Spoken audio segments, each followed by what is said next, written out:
ہندوستان کی آزادی کی تاریخ میں علماء کرام کا کردار بھی قابل ذکر ہے۔ انہوں نے صرف درس و تدریس ہی نہیں کی بلکہ ظلم و استبداد کے خلاف آواز بھی بلند کی۔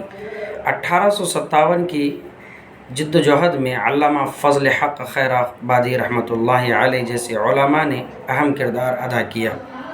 بعد کے دور میں شیخ الہند حضرت مولانا محمود حسن دیوبندی رحمۃ اللہ علیہ، حضرت مولانا حسین احمد مدنی رحمۃ اللہ علیہ اور مولانا ابوالکلام آزاد رحمۃ اللہ علیہ نے بھی اہم خدمات انجام دی۔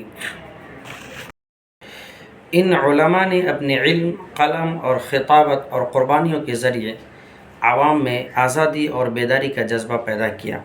آج ہماری ذمہ داری ہے کہ ہم ان کے قربانیوں کو یاد رکھیں، تاریخ کو درست انداز میں سمجھیں اور اپنے وطن میں امن، اتحاد اور بھائی چارے کو فروغ دیں۔ اللہ تعالی ہمارے وطن کو امن سلامتی عطا فرمائے، آمین۔